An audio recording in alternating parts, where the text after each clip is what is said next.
तो हमें detail discussion करना है 2000 के नोट के बैन के बारे में। आपने मेरी फर्स्ट पार्ट की रील तो देखी होगी ना, जिसमें मैंने बताया है कि इस बार जो 2000 के नोट को डिमोनेटाइज करने का डिसीजन लिया गया है वो टोटली डिफरेंट है उस डिसीजन से जो 2016 में 500 हजार के नोट के साथ लिया गया था। पिछली बार उन्हें कंप्लीटली बैन कर दिया गया था, जबकि इस बार सिर्फ 2000 के नोटों को सर्कुलेशन से बाहर लाने का डिसीजन लिया गया है। अब इस वीडियो में हमें टोटल 4 बातों पर डिस्कशन करना है। पहली ये कि आरबीआई ने डिसीजन सडनली लिया ही क्यों। दूसरा ये, क्या इसका कोई नेगेटिव या पॉजिटिव इंपैक्ट पड़ेगा for any category of people. तीसरा कि अभी करंट सिचुएशन क्या है और कैसे हम अपने एग्जिस्टिंग 2000 के नोटों को एक्सचेंज कर सकते हैं। और लास्ट ये कि क्या ये डिसीजन सही था और इसमें मेरा पर्सनल ओपिनियन क्या है। तो सबसे पहले ये क्वेश्चन समझते हैं कि आरबीआई ने 2000 के नोटों को बैन करने का डिसीजन आखिर लिया ही क्यों। तो इसके लिए हमें थोड़ा सा हिस्ट्री में जाना पड़ेगा, 2016 में जाना पड़ेगा और समझना पड़ेगा। बच्चों, जब 2016 में डिमोनेटाइजेशन आया था ना, तब जो 500 और 1000 के नोटों की वैल्यू थी वो टोटल करेंसी का 80% थी। अब आपको ये समझने के लिए सिंपल वर्ड्स बताता हूँ। फॉर एग्जांपल, किसी पर्सन के पास 1 लाख रुपए पड़ा है तो टोटल 80,000 रुपए उसके पास 500 और हजारों के नोट में पड़ा था उस टाइम पे। तो आप सोचो, एक पर्सन की 80% ऑफ द वैल्यू की करेंसी की वैल्यू जीरो हो गई, यानी कि उसके पास सिर्फ 20% पैसा बचा, 80% की वैल्यू नल एंड वॉइड हो गई। और इतनी खपत को पूरा करना एक एकदम इजी नहीं था, एकदम इतना पॉसिबल नहीं था कि हम नई करेंसी को प्रिंट करें और 125 करोड़ की आबादी तक पहुंचा दें। और एकदम मार्केट में फाइनेंशियल क्राइसिस ना आ जाए, इकोनॉमिक क्राइसिस ना आ जाए, मार्केट ना गिर जाए, तो हमने बड़े डिनोमिनेशंस के नोटों को प्रिंट करा क्योंकि उनका सर्कुलेशन इजी हो जाता और लोगों तक पैसा पहुंचाना इजी हो जाता। इसलिए गवर्नमेंट ने 2000 के नोटों को इंट्रोड्यूस करा था 2016 में। अब ये मत समझना कि ये डिसीजन सडनली लिया गया है। ये डिसीजन 2016 में ही फाइनल था कि 2000 का नोट सिर्फ अभी के लिए बैलेंस करने के लिए लिया गया है, और जैसे ही मार्केट एक स्टेबल पोजीशन पर आएगी, नॉर्मल पोजीशन पर आएगी और लोगों के पास अपनी उतना खपत का पैसा पहुंच जाएगा, तो इस नोट को वापस बुला लेंगे और इस नोट को कंप्लीटली सर्कुलेशन से हटा देंगे। और आपको ये जानकर ताज्जुब लगेगा कि गवर्नमेंट ऑफ इंडिया ने 2018-19 के बाद से 2000 के नए नोट प्रिंट ही नहीं करे। यानी कि 2018-19 में ही जो इंडिया की मार्केट थी वो एक स्टेबल पोजीशन पर आ गई थी। इसके पीछे जो मेन रीजन है वो ये है कि 2016 में जब डिमोनेटाइजेशन हुआ था तब इंडिया के पास सिर्फ और सिर्फ 2 ही मोड्स ऑफ पेमेंट हुआ करते थे। पहला, या तो कैश पेमेंट करो, दूसरा या कार्ड पेमेंट करो। बट 2016 के डिमोनेटाइजेशन के बाद इंडिया में एक रेवोल्यूशन सा आ गया, वो था यूपीआई ट्रांजैक्शंस का। यूपीआई ट्रांजैक्शन की नंबर ऑफ एप्स जैसे कि पेटीएम, गूगल पे, फोन पे, भीम यूपीआई, तरह तरह की डिजिटल ट्रांजैक्शंस आई, जिसकी वजह से इंडिया में कैश की जरूरत ही होना कम हो गया। अब सब लोग, सबसे छोटे से छोटे वर्ग के लोग भी यूपीआई पेमेंट्स एक्सेप्ट करते हैं। आप देखिए ना, मार्केट में मोची, नाई, राशन की दुकान, फूल की दुकान वाले, ये लोग तक यूपीआई से पेमेंट एक्सेप्ट कर लेते हैं, जहां पे अब कैश की जरूरत उतनी नहीं रही है जितनी 2016 में थी। तो 2018-19 में ही सिचुएशन को हमने कंट्रोल कर लिया था। तो अब आप लोग सोच रहे होंगे कि जब सिचुएशन 2018-19 में नॉर्मल हो गई थी तो उसी टाइम गवर्नमेंट ऑफ इंडिया ने 2000 के नोटों को वापस लेने का डिसीजन क्यों नहीं लिया। तो इसे भी समझते हैं। देखिए, जैसे ही 18-19 में सिचुएशन नॉर्मल हुई, वैसे ही इंडिया में लोकसभा इलेक्शंस आ गए। लोकसभा इलेक्शंस के खत्म होते ही सीएए और एनआरसी के ऊपर जगह जगह पे अनशन होने लगे। उन अनशन के खत्म होते ही कोरोना आ गया और 2 साल का पीरियड जो है वो कोरोना में बीत गया। और अब जब मार्केट अपने एक नॉर्मल और स्टेबल पोजीशन पर पहुंच चुकी है, तो आरबीआई ने सही समय देखकर इस डिसीजन को लिया और 2000 के नोटों को मार्केट से विड्रॉ कर लिया। तो अब दूसरा सबसे बड़ा क्वेश्चन ये आता है कि 2000 के नोट बैन हो जाने की वजह से क्या कोई नेगेटिव इंपैक्ट मार्केट में आएगा या किसी कैटेगरी के लोगों के ऊपर कोई नेगेटिव इंपैक्ट पड़ेगा। तो आंसर इज नो।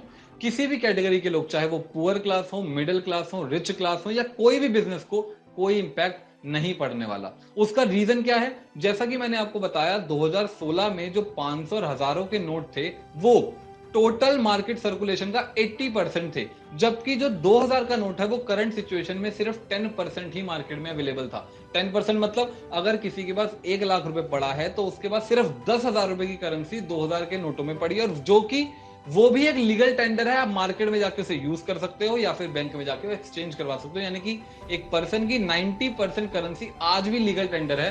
तो वो जो डिजास्टर्स सिचुएशन 2016 में क्रिएट हो गई थी वो आज नहीं है। सिर्फ एक ही वर्ग का लोग इस सिचुएशन से परेशान होगा, जिसके बारे में आपको पहले भी बता चुका हूँ। और मैं ये बात कोई बायस होकर नहीं कह रहा कि मार्केट पे इसका कोई नेगेटिव इंपैक्ट नहीं पड़ेगा। आप इस सिचुएशन को फैक्चुअली चेक कर सकते हो। जब 2016 में डिमोनेटाइजेशन हुआ था ना, तो नेक्स्ट डे जब इंडियन स्टॉक मार्केट खुली थी तो 6% से ज्यादा क्रैश कर गई थी। जबकि इस बार जब आज मंडे को मार्केट खुली है तो मार्केट अपने नॉर्मल पोजीशन पर है। सेंसेक्स और निफ्टी ने अपनी स्टेबल पोजीशन मेंटेन कर रखी है।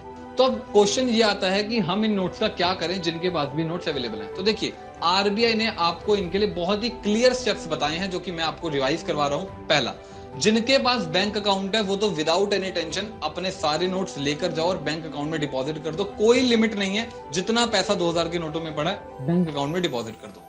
दूसरा, जिसके पास बैंक अकाउंट नहीं है, कोई ऐसा है जो नॉन बैंक अकाउंट होल्डर है और उसके पास 2000 का नोट है, तो वो बैंक में जाकर वन टाइम में 20,000 रुपए एक्सचेंज करवा सकता है, यानी कि 10 नोट वो एक्सचेंज करवा सकता है। और तीसरा सबसे स्मूथ रास्ता जो मुझे लगा, वो मार्केट में जाकर खर्च कर दो। अरे भाई, 2000 के नोटों को लीगल टेंडर आज भी माना जा रहा है। मंडे को आरबीआई गवर्नर शक्तिकांता दास जी ने कहा है कि कोई भी बैंकों की तरफ रश ना करे अपने 2000 के नोट बदलवाने या जमा करने के लिए, क्योंकि ये आज भी लीगल टेंडर है। आप मार्केट में जाकर इससे सामान खरीद सकते हो, राशन खरीद सकते हो, पेट्रोल डलवा सकते हो, सीएनजी का बिल दे सकते हो, एलपीजी का बिल दे सकते हो, इलेक्ट्रिसिटी का बिल दे सकते हो, क्योंकि आज भी ये लीगल करेंसी है और कोई भी दुकानदार इसको लेने से मना नहीं कर सकता। क्यों? क्योंकि ये लीगल करेंसी है आज भी इंडिया की अप टू 30 सितंबर। हाँ, 30 सितंबर के बाद ये बैन है, उससे पहले आज भी ये सर्कुलेशन में है।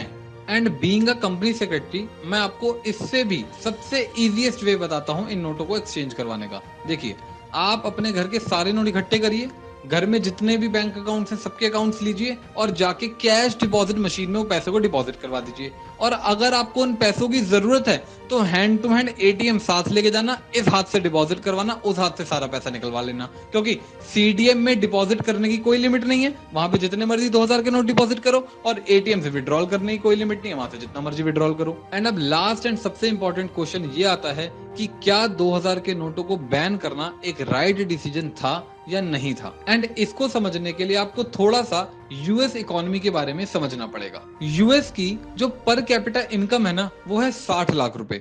अब कुछ लोगों को पर कैपिटा इनकम के बारे में समझना पड़ेगा।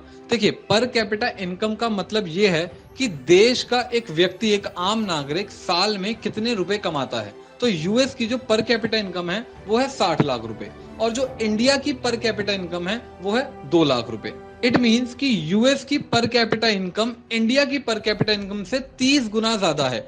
यूएस का आम नागरिक 60 लाख रुपए कमाता है और इंडिया का आम नागरिक साल में 2 लाख रुपए कमाता है, यानी कि हमसे 30 गुना ज्यादा पैसा यूएस का आम नागरिक कमाता है। और यूएस का जो सबसे बड़ा करेंसी का नोट है वो है 8000 रुपए का, यानी कि $100 का। और जो इंडिया का सबसे बड़ा करेंसी का नोट है वो है 2000 रुपए का। तो आप सोचिए, हमारी इनकम पैरिटी तो 30 टाइम्स है, यानी कि इनकम का डिफरेंस तो 30 गुना है और नोट का डिफरेंस सिर्फ 4 गुना। सोचो कितनी नाइंसाफी है। जब यूएस की इनकम 30 गुना ज्यादा है, हमारी इनकम 30 गुना कम है, तो हमारा नोट का साइज भी तो 30 गुना कम होना चाहिए था। तो कायदे में देखा जाए इंडिया का सबसे बड़ा करेंसी नोट ही 266 रुपीस का होना चाहिए था, अगर हम यूएस से कंपेयर करें तो। और इस पर्सपेक्टिव से देखा जाए तो 2000 का नोट तो छोड़ो, 500 का नोट भी इंडियन मार्केट्स में नहीं होना चाहिए था। इस बात को सुनकर बहुत वर्ग के लोग मुझे गालियां देंगे, उल्टा सीधा बोलेंगे कि भैया आप तो बिजनेस बंद करवाना चाहते हो, फलाना है ढिमकाना है, बट यही सत्य है। आप इसको सिंपल टर्म्स में समझो, जिस कंट्री की करेंसी के नोट्स बहुत ज्यादा बड़ी वैल्यू के हैं, उस कंट्री में उतनी ही ज्यादा ब्लैक मार्केटिंग होगी, ग्रे मार्केटिंग होगी, काला धन की जमाखोरी होगी। क्योंकि हमेशा जो जमाखोरी और ब्लैक मार्केटिंग, ग्रे मार्केटिंग होती है वो बड़े करेंसी के नोट्स में होती है। आप खुद ही सोचो ना, 1 करोड़ रुपए आप 100 रुपए के नोटों में छुपाओगे या 2000 रुपए के या 500 के नोटों में छुपाओगे? ऑब्वियस सी बात है, 2000 और 500 रुपए के नोटों में। 100 रुपए के नोटों में 1 करोड़ रुपए छुपाने के लिए आपको एक अलमीरा लग जाएगी, और अगर आपको ऐसे 100 करोड़ रुपए छुपाने हैं तो आप शायद छुपा भी ना पाओ। इसलिए बड़ी करेंसी का, बड़े नोटों की करेंसी का देश में एग्जिस्ट करना एक बहुत बड़ी डिस्ट्रक्टिव सिचुएशन बन सकता है। तो ऑल इन ऑल देखा जाए तो ये डिसीजन जो गवर्नमेंट ऑफ इंडिया ने लिया है वो बिल्कुल राइट डिसीजन है। एंड मैं पर्सनल व्यू अपना शेयर करूं आपके साथ, बात तो वो ये है इस सिचुएशन में कि ना तो मैं इस डिसीजन से बहुत ज्यादा खुश हूँ, ना ही बहुत ज्यादा दुखी हूँ। बट हाँ, मैं बहुत ज्यादा खुश होता अगर गवर्नमेंट ऑफ इंडिया ने 2000 के साथ साथ 500 के नोट भी बैन कर दिए होते, क्योंकि मैं आपको सच बता रहा हूँ, इंडिया को 2000 और 500 जैसी बड़ी करेंसी के नोट्स की जरूरत ही नहीं है। जो देश ऑलरेडी करप्शन से जूझ रहा हो, जहां पे ऑलरेडी इतनी हद तक ब्लैक मार्केटिंग हो रही हो, वहां पे इतनी बड़ी करेंसी के नोट्स होना सिर्फ उन्हें बढ़ावा देना ही है। आप एक एग्जांपल के तौर पर समझिए, इंडिया में जो प्रॉपर्टी की रजिस्टर्ड वैल्यूज होती हैं वो होती हैं 20 lakh, 25 lakh, 50 lakh, 1 crore, depending upon the area.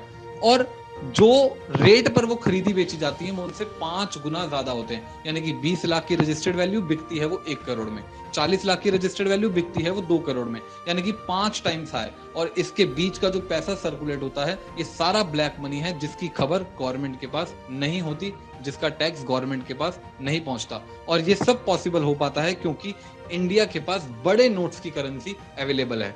अगर ये करेंसी ही मार्केट में खत्म हो जाए तो सारी ट्रांजैक्शंस को बैंक के थ्रू होके जाना पड़ेगा और गवर्नमेंट ऑफ इंडिया की हर पैसे पर बारीकी से नजर रह सकेगी। तो क्रक्स ऑफ द सिचुएशन ये है कि 2000 के नोट बैन हो जाने की वजह से मार्केट में कोई भी पॉजिटिव नेगेटिव इंपैक्ट नहीं आने वाला। मार्केट अपनी स्टेबल पोजीशन पर ही रहेगी, किसी भी वर्ग के लोगों को या बिजनेसेस को इससे कोई इंपैक्ट नहीं पड़ेगा। तो अगर आपको ये वीडियो इन्फॉर्मेटिव लगी हो, अच्छी लगी हो, तो काइंडली इसे ज्यादा से ज्यादा शेयर करें एंड चैनल को सब्सक्राइब करें। जय हिंद, थैंक यू।